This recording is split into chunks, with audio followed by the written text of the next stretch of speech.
guys, so pag-usapan naman natin yung ating driver's license. Kapag professional po yung ating driver's license, pwede po tayo magmaneho ng mga pampublikong sasakyan like taxi, tricycle, jeep, bus, Uber o Grab. Kailangan po professional po yung kanilang mga driver's license. Sa non-pro po kasi, intended lang po yan sa mga private vehicles. For example, may tricycle ka o may A1 yung code mo, pero non-pro, hindi ka po pwedeng mamasada dahil po non-pro lang po yung inyong driver's license. Okay? So yung driver's license po, according sa Republic Act 4136, 1 month po ng SP, pwede na po tayo mag-apply for non-professional. At 6 months ng maturity ng SP, pwede na po tayo mag-apply ng professional.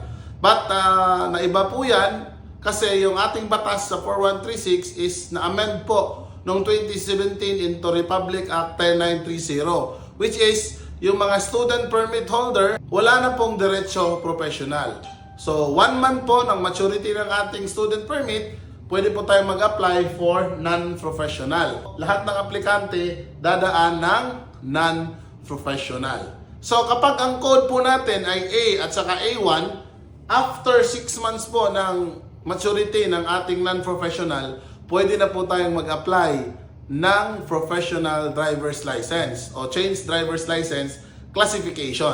So yung professional po, kapag yung code po natin ay A and B, no? A, A1, B, B1, B2, after 1 year, pwede na po tayong mag-apply ng professional driver's license. So, examination lang po yan sa LTO, mga kapatid, no, para maging professional driver's license holder po tayo. Ito po yung bagong mukha ng ating driver's license, no? Wala na po dito yung non-pro or professional. So driver's license lang po yung nakalagay. Nandito rin po yung address, name, license number, expiration date, agency code, at saka yung mga DL codes, no? Ano yung pwede nating maneho, no? So meron siyang A, A1, B, B1, B2, at yung kanyang driving condition, no? Kung kailangan ba niyang magsuot ng corrective lenses or mga may special purpose vehicle. So sa likod po, dito po natin makikita kung non-professional or professional po yung kanyang driver's license. For example, A. So non-professional, manual transmission. So MT. Tricycle A1, professional, MT. So kapag non-pro po, ang nakalagay po dito NP, non-professional. Kapag professional po, ang nakalagay po dito is PL, no?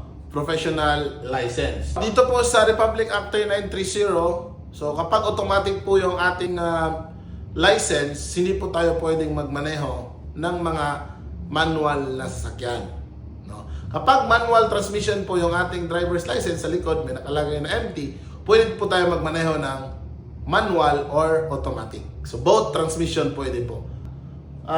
Code, no? Description ng gross vehicle. For example, sa B2, 3.5 lang po yung goods natin, no? Sa B2 natin, kilograms GVW at saka gross vehicle weight, no? So dapat up to 3,500 lang po. So kapag lumagpas po tayo sa 3,500, yung mga truck po na 6-wheelers, for example, 4,200, kailangan na po nila ng code C.